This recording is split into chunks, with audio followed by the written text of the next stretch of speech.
Hey guys, welcome to my channel. कैसे हैं आप सब? आई होप सो कि आप सब बहुत अच्छे हो। और कल मेरा कोई ब्लॉग नहीं आया था क्योंकि कल एक तो कान्हा जी की छठी थी।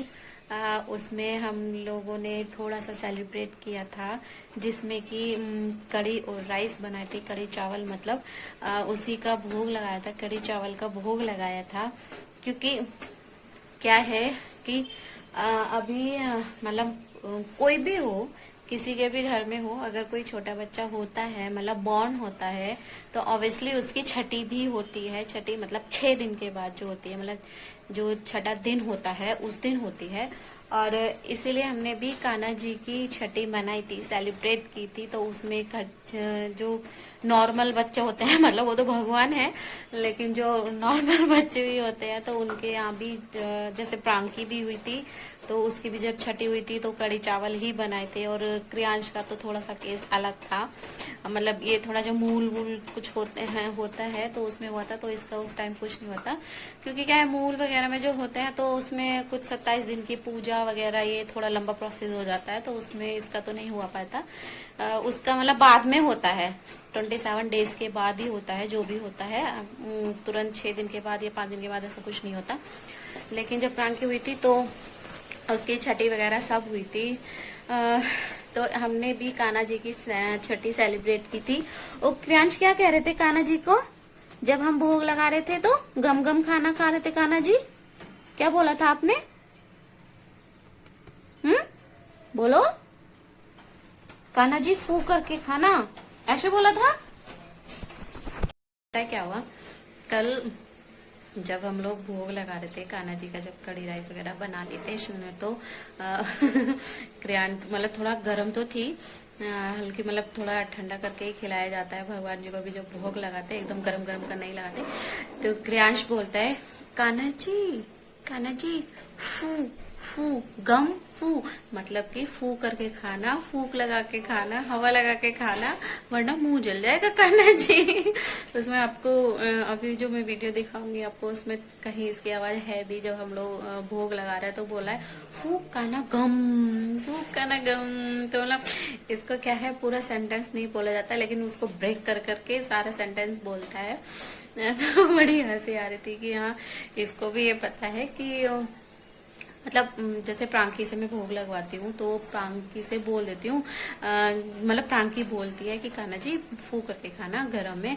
तो उसका सीख के उसी का इसने भी सीखा है कि कान्हा जी फू गम। तो कान्हा जी को जहाँ पे मतलब बैठाया हुआ है, जहाँ पे पूजा है हम लोगों की, वहाँ की हमने थोड़ी सी डेकोरेशन की थी। ग्रीन लीफ जैसी जो झालर सी आती है ना, वो उससे की थी। और एक मोर पर पहले से ही जब जन्माष्टमी थी तब से ही लाया हुआ रखा था। तो थोड़ी सी कोशिश की थी कि थोड़ा सा डेकोरेशन कर लिया जाए, हल्का फुल्का सा। तो मैं दिखाती हूँ आपको कि किस टाइप की हमने थोड़ी सी डेकोरेट करने की कोशिश की थी कान्हा जी के झूले को। जो वो बड़ा झूला तो हटा दिया था अब, लेकिन जो जिस पे मैं बैठा के रखती हूँ कान्हा जी को, उसको थोड़ा सा डेकोरेट किया था। वो मैं आपको दिखाती हूँ कि कैसे किया था।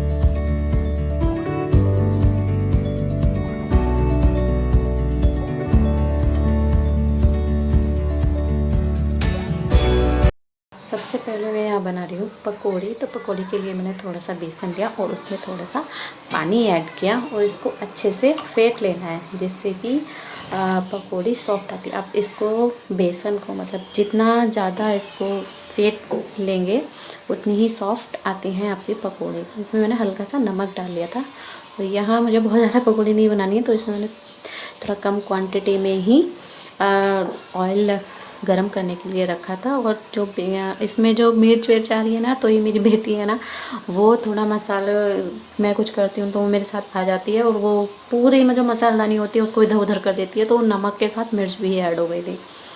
इसलिए वो थोड़ा सा कलरफुल दिखाई दे रहा है वरना इसमें सिर्फ सॉल्ट ही ऐड करना है। और फिर बस थोड़ी जितनी मतलब आपको पकौड़े की ज़रूरत है, तो मुझे बहुत ज़्यादा की ज़रूरत नहीं थी क्योंकि बहुत ज़्यादा क्वांटिटी में तो कड़ी नहीं बनाई थी, सिर्फ हम दो हैं और प्रांगी और क्रियांश है, तो थोड़ी सी पकौड़ियाँ बनाई थी।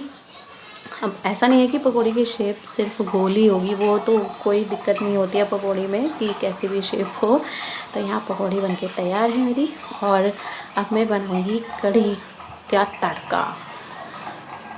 तो यहाँ जो मेरा बेसन बचा हुआ था ना, मैंने उसी में जो दही था, दही को मैंने पानी मिला के अच्छे से मिक्स कर लिया था, लिक्विड बना लिया था एकदम, मतलब एकदम पतली सी पतला सा पानी टाइप का ही बना लिया था। और इसी में मैं 3-4 चम्मच बेसन ऐड कर दूँगी और इसको भी अच्छे से मिक्स कर लूँगी। जो इसकी जो दाना पड़ जाता है ना, वो नहीं होना, लम्स नहीं पड़ने नहीं होने चाहिए जब हम कढ़ी बनाते हैं, तो इसलिए इसको अच्छे से मिक्स कर लिया था। और यहाँ मैंने दूसरी कढ़ाई रख दी है कढ़ी का तड़का तैयार करने के लिए। तो यहाँ मिक्स हो गया है और इसमें मैं थोड़ा सा पानी और डालूँगी, क्योंकि कढ़ी बनाने के लिए जो हम मट्ठा यूज़ करें या दही यूज़ करें, जो भी यूज़ करेंगे, उसकी जो कंसिस्टेंसी है वो बहुत पतली सी होनी चाहिए। क्योंकि कढ़ी और एक उड़द, उनको जितना हम पकाते हैं और जितने देर तक हम बनाते हैं उतने ही अच्छा टेस्ट आता है।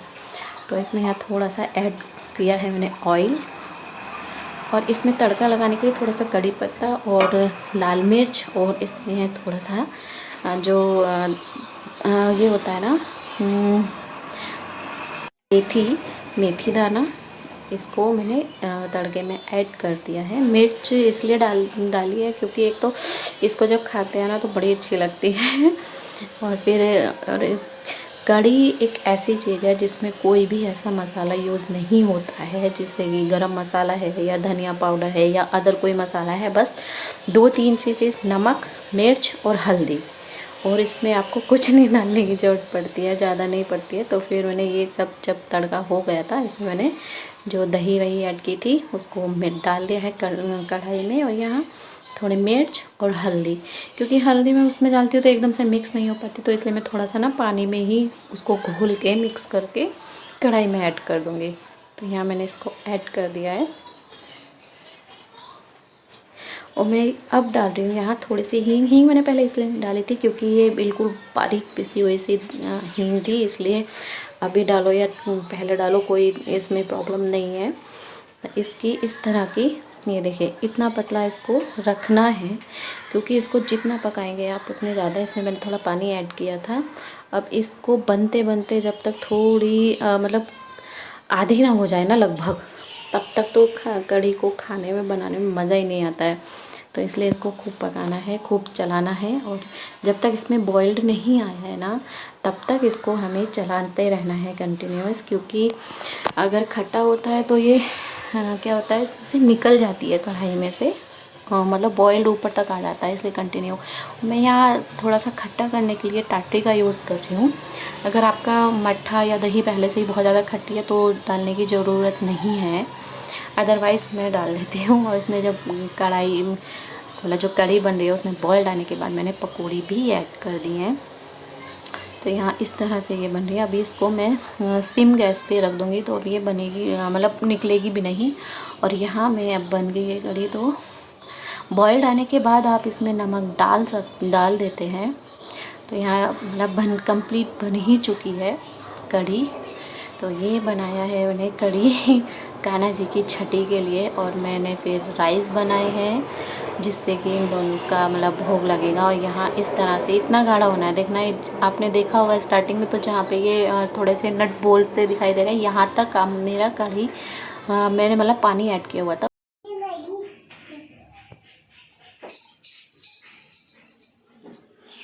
कस्तूरी तिलक झलक ललित छवि श्यामा।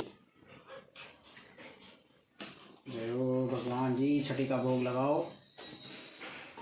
कढ़ी चावल का भोग लगाओ। चम्मच दो, चम्मच दो, चम्मच।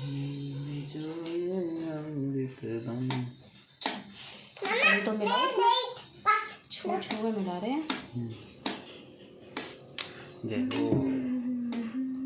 जय हो कान्हा जी, भोग लगाओ कढ़ी चावल का।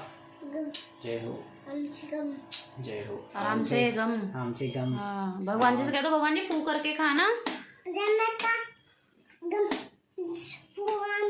हाँ, गुड बॉय। जय माता। आम से फू। हाँ, भगवान से बोल देना ना। आपने बोल दिया ना? ठीक है, गुड बॉय। पिन्नी के बेर सुदामा के तंदुल रुचि रुचि भोग लगाए हो। कुछ इस तरह से हमने जो कान्हा जी की छठी थी उसको एंजॉय किया था और उसको सेलिब्रेट किया था और कान्हा जी को भोग लगाया था। और जो इस टाइप का खाना प्रसाद वगैरह होता है ना, उसकी बात ही अलग होती है। जैसे जागरण है, जागरण का हलवा जो होता है, प्रसाद वाला हलवा होता है, उसकी बात ही कुछ और होती है। उसका जैसा टेस्ट, मतलब आप घर में कितना भी घी डाल के बनाओ या कुछ भी बनाओ, लेकिन वैसा टेस्ट आता ही नहीं है जैसा कि जागरण के हलवे में आता है, प्रसाद में आता है, हलवे वाले प्रसाद में वैसा टेस्ट आता ही नहीं है कभी भी। और जो जैसे कान्हा जी का जन्माष्टमी थी, तो हम लोगों की तरफ ना यूपी में मतलब जन्माष्टमी है या जैसे छठी है, कल जैसे छठी थी, तो उसमें ना मंदिर में कहीं कहीं पे भंडारे भी होते हैं। और जो घर में भी मतलब मंदिर में तो रहता ही रहता है ये सब खाना पीने का, मतलब भंडारा वगैरह रहता ही है। और घर पे भी कुछ लोग घर पे भी खाने पे, मतलब जो कढ़ी चावल की जो खाना होता है, मतलब छठी का खाना होता है, उस पे भी बुला लेते हैं बहुत से लोग जो इसको सेलिब्रेट करते हैं। तो बहुत ज़्यादा होता है और अच्छा भी लगता है। थोड़ी श्रद्धा होनी चाहिए भगवान में भी, इसलिए मैं प्रांकी से, जैसे सुबह में तो नहीं हो पाता, लेकिन हाँ शाम में मैं प्रांकी को खाना देने से पहले ना प्रांकी से ही भोग लगवाती हूँ। और उसके साथ क्रियांश भी आ ही जाता है अपने आप। और फिर क्या करता है हाँ, एक दिन क्या हुआ कि मैं भोग लगा रही थी, तो क्रियांश मेरे पास था। तो क्रियांश मुझसे बोलता है कि मम्मा खाना खाओ नहीं, मतलब कि क्रियांश भगवान मतलब कान्हा जी ने खाना नहीं खाया है, पिट्टी करो उनकी, वो खा लेंगे। मतलब मन का ऐसे नहीं होता है। उसको लगा कि मतलब जैसे भोग लगाते हैं तो उसको लगा कि ये खा क्यों नहीं रहे हैं, तो उनको मतलब थोड़ा सा डांट दो तो वो खा लेंगे। ऐसे करता है। तो बच्चों की बातें भी बड़ी अच्छी होती हैं, मतलब कुछ नहीं पता है और कुछ नहीं जानते हैं, फिर भी सब कुछ जानते हैं, कुछ सिखाने की जरूरत ही नहीं रहती है। तो यही था मेरा कल का और आज का ब्लॉग। फिर मिलते हैं नेक्स्ट ब्लॉग में, तब तक के लिए बाय। और जिसने चैनल मेरा सब्सक्राइब नहीं किया है, so please subscribe my channel. Bye.